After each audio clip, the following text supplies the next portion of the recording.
අයිබෝවන් බුකි ඇතුලේ මොනවද වෙන්නේ? බුකි ටොක්ස් විත් ඉෂංක මතක් කරන මුලින්ම අපේ ඉසර ටීවී නාලිකාව තාම සබ්ස්ක්‍රයිබ් කරලා නැත්නම් සබ්ස්ක්‍රයිබ් කරන්න බෙල් අයිකන ක්ලික් කරන්න. එතකොට මේ වැඩසටහන් සියල්ල ඔබට පුළුවන් එක දිගට නරඹන්න. දැන් බුකි ඇතුලේ මේ දවස්වල අද කතා බහ තමයි ඉන්ධන මිල ඉහළ යාම. ඒකත් එක්ක බලශක්ති අර්බුදය ගැන මුළු ලෝකෙම කතා කරනවා. අපි දැක්කා Facebook post තිබ්බා, වීඩියෝ තිබ්බා. කොහොම වුණත් ඔබට මතකයි පසුගිය සති කිහිපය ඇතුලේ ලංකාවේ තෙල් පෝලිං හැදෙනකොට රජය විසින් වර්තමාන රජය ප්‍රකාශ කරා මාස එකහමාරකට තෙල් සංචිත තියෙනවා, පෝලිං ගහන්න එපා, ගැටලුවක් කරගන්න එපා, බය වෙන්න එපා කියලා ඔබ දැක්කා. වීඩියෝස් පෝස්ට් ෂෙයා වෙනවා සමාජ මාධ්‍ය තුල සහ ප්‍රධාන මාධ්‍ය ධාරාවන් තුල. කන්දිතෙල් සංස්ථාව සතුව අපිට මේ වෙනකොටත් මාර්තු මාසයේ නියමිත නැවුටි ගේමට සැලසුම් සූදානම් කරලා තිබෙනවා. ඒ අනුව අප්‍රේල් මාසයේ අවසන් වෙනකන් කිසිදු අඩුපහඩුවකින් තොරව තෙල් සැපයුම කරන්න පුළුවන්කම අපිට තියෙනවා කන්දිතෙල් පැත්තේ. හැබැයි ඔන්න ඊයේ රාත්‍රියේ සිට ඉන්ධන මිල ඉහළ යාම නිසා ලෝක වෙළඳ පොලේ ඉන්ධන මිලට සාපේක්ෂව ලංකාවේ මිලත් ඉහළ ගියා. ඒතකොට ඒ කියන්නේ මේ මාස එකහමාරට ගෙනලා තිබිච්ච තෙල්ද මේ නැවත ඉහළ යන්නේ කියන ප්‍රශ්නේ අපි දැක්ක සමාජ මාධ්‍ය තුල මතු කරන. ඒ ප්‍රශ්නේ මෙහෙමම තියෙනවා. දැන් මාස එකහමාරට තෙල් තියෙනවා කියලා කිව්වා. ඊයේ රාත්‍රියේ සිට තෙල් මිල නැවත ඉහළ යනවා. ඒ කියන්නේ එහෙනම් මේ මාස එකහමාරට ගෙනාපු පෙරමිලට ගෙනාපු තෙල් මිලද මේ වැඩි කරේ කියන ප්‍රශ්නේ සමාජ මාධ්‍ය තුල කතා බහ කරනවා අපි දැක්කා. ඒ සම්බන්ධයෙන් රජයේ පාර්ශ්වයෙන් අපි දැක්කා මේ නජිත් මන්ත්‍රීවරයා පාර්ලිමේන්තුවේ කියලා තිබ්බා ඉස්සරහට එන තෙල් නැව්වල මීට වඩා ගණන් වැඩි වෙන්න පුළුවන්. ඒ නිසා තමයි ඒ ගැප් එක වහගන්න තමයි මේ දැම්ම මේ තෙල් මිල සංශෝධනය කරේ කියලා. කොහොමද අවසානයේ ඔන්න තෙල් මිල නම් වැඩි වුණා. තෙල් මිල ගැන කතා කරනකොට ඔබට අපි දැකලා තියෙනවා මේ මම දැක සමාජ මාධ්‍ය ඇතුලේ වීඩියෝ කීපයක් උඩයි විල තිබ්බායි පාරක් පසුගිය කාලයේදී වර්තමාන ජනාධිපතිවරයා මේ තෙල් අර්බුදයකට මුහුණ දෙන්නේ කොහොමද? ඒ තෙල් අර්බුදේ පාලනය කරන්නේ කොහොමද කියලා වීඩියෝ එකක් තිබ්බා. බලන්නකෝ මේ වීඩියෝ එක පොඩ්ඩක්. මේ ගබඩා සංකීර්ණ මෙට්‍රික් ටොන් දසලක්ෂයක් දරන්න පුළුවන්. අපේ තියෙන සති දෙකකට ගබඩා කරන්න පුළුවන් තෙල්. සති දෙකකට ගබඩා කරන්න පුළුවන් තෙල් මුතුරාජවල සහ කොළොන්නාවේ. ලක්ෂ 4යි තියෙන්නේ. අතන තියෙන ලක්ෂ 10 කියන මාසෙකමාරක් ගබඩා කරන්න පුළුවන් මේ තෙල් සංකීර්ණي. නිසා මේක වැදගත්ම දෙයක්. මොකද උතුරු නැගෙනහිර පළාතේ පමණක් මේ තෙල් ගබඩා සංකීර්ණ උපයෝග කරගෙන අපි තෙල් බෙදා හැරියොත් අපිට මාසෙකට අවුරුද්දකට ඩොලර් රුපියල් මිලියන 700ක් ඉතුරු වෙනවා ප්‍රවාහන ගාස්තු විතරක්. ඒ විතරක් නෙවෙයි ගරු මන්ත්‍රීතුමනි. අපේ කොළඹ වරායේ බාධක වැඩි. ට්‍රැෆික් එක වැඩි වෙලා තියෙන නැව් බඩු භාණ්ඩ සතිය දෙක රස්තියාදු වෙන්න වෙනවා. හැබැයි ත්‍රිකුණාමල වරාය එහෙම නෙවෙයි. අපිට මේ තෙල් ටැංක සංකීර්ණයෙන් ඒක උපයෝග කරගන්න පුළුවන්. ඊළඟ අපේ බෙදාහැරීම් ජාලය කොහොමද තිබුණේ? එතන තියෙන ත්‍රිකුණාමලේ දුම්රිය ස්ථානයට තියෙනවා ගබඩා සංකීර්ණයක් තෙල් සංස්ථාව සතු. ඊළඟ අපේ රටේ සෑම දුම්රිය ස්ථානකම ගබඩා සංකීර්ණයක් තිබුණා. අනුරාධපුර දුම්රිය ස්ථානයේ ගබඩා සංකීර්ණයක් තියෙනවා. කුරුණෑගල තියෙනවා. බදුල්ලේ තියෙනවා. හපුතලේ තියෙනවා. ගාල්ලේ තියෙනවා. මේ ආදී මහව තිබෙනවා. මේ ආදී වැදගත්ම දුම්රිය ස්ථානවල අපේ රටේ ගබඩා සංකීර්ණයක් තිබෙනවා. ඒතර අපිට නැවෙන් ගෙනල්ලා ත්‍රිකුණාමලෙන් තෙල් ටික බාන්න පුළුවන්. ඒක අපේ ගබඩා සංකීර්ණ ගබඩා කරන්න පුළුවන්. ත්‍රිකුණාමලේ දුම්රිය ස්ථානට ගෙනියන්න පුළුවන්. දුම්රිය ස්ථානෙන් අපිට බෙදා හරින්න පුළුවන්. මේ පාරේ තියෙන මාර්ග තදබදය අඩු කරන්න පුළුවන්. වරායේ තියෙන නැව් තදබදය අඩු කරන්න පුළුවන්. ඒ විතරක් නෙවෙයි. මේ බෙදාහැරීම ජාලය ශක්තිමත් කරොත් තෙල් සංස්ථාවට අතිරේක විශාල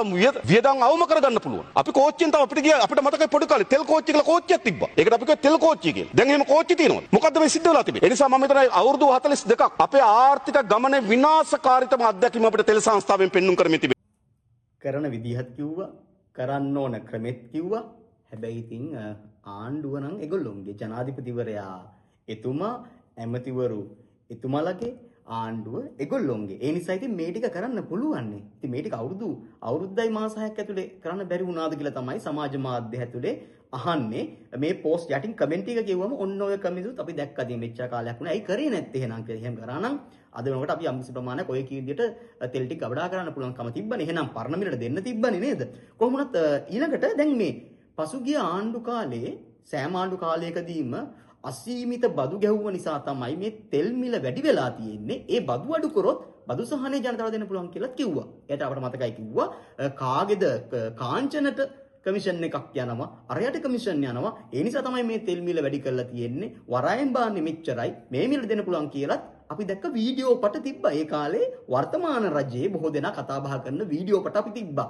ඉතින් මේ වීඩියෝ පට පොඩ්ඩක් එක එක ළඟ බලමුද? බලන්නකෝ මේ වීඩියෝ පට දිග මුලින්ම. එතකොට අපිට අහන්න තියෙන්නේ මේ ආණ්ඩුව තෙල් වලට බදු ගහලාද බදු වලට තෙල් ගහලාද? මේකයි තියෙන ප්‍රශ්නේ. දැන් සාමාන්‍යයෙන් අපි දන්න දේ තමයි භාණ්ඩයකටයි බදු ගහන්නේ. එතකොට භාණ්ඩයකට බදු ගහනකොට භාණ්ඩයේ මිලට බද්දක් ගහන එකනේ තියෙන්නේ. දැන් මේ ආණ්ඩුව කරන්නේ ඒක නෙමෙයි. තෙල් වලට බදු ගහලා නෙමෙයි බදු වලට තෙල් ගහලා තියෙන්නේ මේ. 100ක බද්දක් ගැහුවත් මීට වඩා මිල අඩු කරන්න පුළුවන්. තෙල් වලට බදු ගහන ආණ්ඩුවක්ද බදු වලට තෙල් ගහන ආණ්ඩුවක්ද මේක?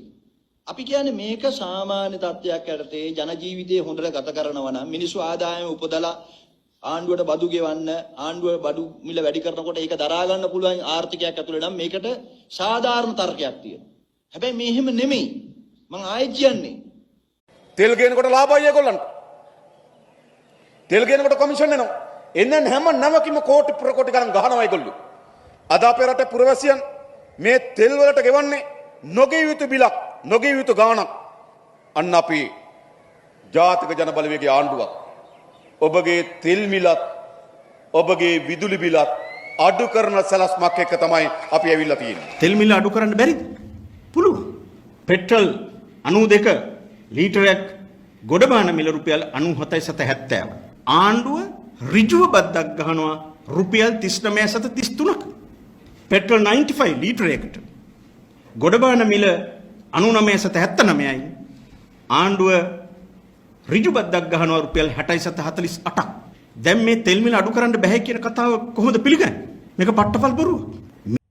දැන් ඔන්න ඔය විදිහට තෙල් ටික අඩු කරන්න පුළුවන්නේ කියලා කියනවනේ මේ. මේ කියන්නේ බදුයි ඊළඟට තියෙන කමිෂන් යනවා නැවතුත් මොකද ලෝක වෙළඳ පුලෙන් එන තෙල් මිලට කමිෂන් එකක් කළා නැහැ දැන් මේ කියන විදිහට. එහෙනම් ඒ කියන්නේ ලංකාවේ කෙනෙක්ටලුනේ. එහෙනම් ඒකකින් දැන් අර වර්තමාන රජයට පුළුවන්නේ බලලා අයින් කරන්න නේද? එතකොට තෙල් මිල යම්කිසි ප්‍රමාණයක අපි පිළිගන්නවා ලෝක වෙළඳ පොලේ අර්බුදයක් තියෙනවා. ඒ අර්බුදය මත යම්කිසි වෙනස් වීමක් වෙන්න පුළුවන්. හැබැයි මේ කියන්නේ ඒ කාරණාව නෙමෙයි. මේ කියන්නේ මේ වීඩියෝ වල අපිට පේන්නේ ඇහෙන්නේ පසුගිය කාල සීමාවල කරපු ප්‍රකාශ. ඒව ඇතුලේ තියෙන නම් එහෙම කාරණාවක් නෙමෙයි. ඒව ඇතුලේ කියනවා මේ යම්කිසි මට්ටමකට ඉහළ යන්න මේවත් බලපාලා තියෙනවා කියලා. එහෙනම් මේ ටික අඩු කරොත් තව පොඩ්ඩක් අඩු වෙයිනේ. නේද? වැඩි වෙච්ච 20 ගාන රුපියල් 10ට එයිනේ මේවත් අඩු වුණොත්. ඔය කියන විදිහට. ඒ නිසා මෙන්න මේ කියන කරුණු කාරණා ගැනත් අපි හිතන්නේ සමාජය කතා කරනවා, බුකිය ඇතුළේ කතා කරනවා, මේ වීඩියෝස් වලට කමෙන්ට් එනවා. ඒ වගේමයි අපි දැක්කා මේ පසුගිය දවසක අහනවා මාධ්‍ය ඇතුලේ ජනමාධ්‍යවේදීන් අහන මාධ්‍ය හමුවකදී සභාපතිවරයාගෙන් කංචල් සංස්ථාවේ අර කමිෂන් එක ගැන අහනවා. කාටද යන්නේ අහනවා. ඒක අඩු ගන්න බැරිද අහනවා. ඉතින් බලන්නකො දෙන සභාපතිවරයා දෙන උත්තර. ඉතින් මේ ආණ්ඩුවේ සභාපතිවරයා නිතර රජයේ පාර්ශ්වයෙන් තමයි ප්‍රකාශය නිකුත් කරේ. ඇමතිවරු ජනාධිපතිවරු නිකුත් කර ප්‍රකාශයට ආයතන සභාපතිවරයාට කට උත්තර නැති වෙනවා. ඒ කියන්නේ කවුද ඇත්ත කියන්නේ? කවුද බොරු කියන්නේ? බලන්න මේ වීඩියෝ එක. පෙට්‍රල් ලීටරයක් බානකොට 159ක් ටැක්ස් එක 120ක් විතර. රන් සමරසිංහ කියනවා පෙට්‍රෝලියම් එකේ කෙනෙක්ගේ සාකුලේ රුපියල් 50 අපි ආපු ගමන් රුපියල් 50 අයින් කරනවා. ඇත්තටම එහෙම කමිෂන් එකක් ගිහලා දෙනවා කාගේ සාකුලේ රුපියල් 50යි. එහෙම කමිෂන් එකක් කාගේ සාකුලේ ගිහලා දෙනවද? ඒක මම දන්නේ නැහැ. ඒක මට එකපාරට කියන්න බෑ කමිෂන් එකක්. රුපියල් 50 කමිෂන් එකක් කාගේ සාකුලේ ගිහලා දෙනවද? අපි සරල ප්‍රශ්නේ ඉච්චරයි. කාගේම සාකුලේ ගිහලා දෙනවා. තාම මට එහෙම එකක් හොයාගන්න තාම මට ඒකට උත්තරයක් කියන්න බෑ. දැක්කනේ සභාපතිතුමා මේ සමාජ මාධ්‍යවල යන වීඩියෝස් මේ අපි දාපුවා නෙමෙයි මේ මාධ්‍ය ප්‍රකාශවලදී ඔබතුමාලා දුන්නු පිළිතුරු මාධ්‍යවේදීන් අහපු ප්‍රශ්න වලට ඇඹරිච්ච හැටි. ඉතින් ජනතාවට පසුගිය කාල සීමාවේ දුන්න පොරොන්දුත් දැන් මේ වීඩියෝස් ඇතුලේ දැක්කනේ, කියපුවත් දැක්කනේ. මේ ටික ඔක්කොම ගත්තාම වර්තමාන ලෝක වෙළඳ පොලේ පවතින. එහෙනම් තමයි ලෝකයේ යුද්ධය නිසා වෙච්ච අර්බුදය පමණක් නොවේනේ. එහෙනම් මේ කියන කැලරි ටික, මේ කියන කමිෂන් ටික, මේ කියන දේවල් ටික අයින් කරලා දෙන්නකො. නේද? ඒ සමාජ මාධ්‍ය කියන දේවල් මම කතා කරන්නේ. ඒතර බුක් ඇතුලේ කියන්නේ ඒව අයින් කරලා දුන්නා. තව ටිකක් හරි තෙල් අඩු වෙයිනේ. නේද? ඒ නිසා අපි හිතනවා අර කටින් බත හිටනවා කියලා කියන්නේ. එහෙම නැතුව දැන් අර ජනාධිපතිවරයා කිව්වේ කලින් වීඩියෝ එක දැක්කනේ. මෙහෙම කරන්න පුළුවන් කෝච්චිය මෙහි ඉඳන් මෙහෙට එනවා මෙච්චර ගබඩා තියෙනවා මේ ටික ගත්තා නම් හරි ඉතින් ගන්න අරගෙන කරන්න කරලා අනාගතේ ලෝකේ රටවල් ලෑස්ති වෙනවා සමහර රටවල් මේ වෙද්දී work from home කියන concept එකට ගිහිල්ලා ආයි පාරක් සියලුම ආයතන පරිපාලනය කරලා මේ වෙලාවේ යම්කිසි අර්බුදයක් ආවොත් කියලා ලෝකේ රටවල් සූදානම් වෙනවා හැබැයි ඔබ ඇතුළු බොහෝ දෙනා කරන්නේ වර්තමාන රජය ඔබ ඇතුළු බොහෝ දෙනා කරන්නේ චෝදනා කර කර ඉන්න එක විතරයි. චෝදනා කරන්න දෙයක් නැහැ. ජනතාවට බලය දීලා තියෙනවා. 159ක පාර්ලිමේන්තුවක් තියෙනවා. අග්‍රාමාත්‍යවරයා ඉන්නවා. ජනාධිපතිවරයා ඉන්නවා. ඔන්න අර්බුද වලට පහුගිය කාලේ පවතින රජයන් අර්බුද එනකොට ඔබ අර්බුද වලට සපෝට් කරේ කොහොමද මතක ඇතිනේ? පාරට බැහැලා පිකට් කරලා ආයතන වස්සලා එහෙමනේ. හැබැයි වර්තමානයේ කවුරුත් තාම එහෙම කරන්නේ නැහනේ. ඒ නිසා දැන් ඔන්න නිදහසේ පුළුවන් නම් මේ අභියෝග ටික ජය ගන්නකො. මේ අභියෝගවල මුහුණ දෙලා පෙන්නන්නකො. අර ඒ දවස්වල වේදිකාවල කිව්ව ටික දැන් කරලා පෙන්නන්නකො. කරලා මේ අභියෝග ජය අරගෙන මිනිස්සුන්ට සහන දීලා පෙන්නන්නකෝ. එතකොට අර කලින් වීඩියෝස් ටික අමුතෙන් මකන්න ඕනේ නැහැ. ඒව ඔටෝමැටිකලිම නැති වෙලා යයි. මොකද අපි දැක්කා ජනාධිපතිවරයාගේ සමාජ මාධ්‍ය තුල තියෙනවා ජනාධිපතිවරයාගේ පරණ පෝස්ට් වගේක් දැන් හොයාගන්න නැහැ. දැන් ඒව මකලා කියලා. හැබැයි අපි දැක්කා ස්ක්‍රීන්ෂොට් ගහලා ඒවා සමාජ මාධ්‍යයට ආයි පාරක් දාලා තියෙනවා. තෙල් මිල වහා අඩු කරනු කියලා කලින් දාපු පෝස්ට්. ඒ නිසා වැඩ කරලා පෙන්නන්න, අභියෝග වලට හරියට මුහුණ දෙලා පෙන්නන්න, කටින් වැඩ කර නවත්තන්න අවසාන වශයෙන් බලාපොරොත්තු වෙන බොහොම ඉක්මනින් මේ මැද පෙරදිග යුද තත්ත්වය අවසන් වෙලා. මොකද ඒ රටවල ඉන්න අපේ සහෝදර ජනතාව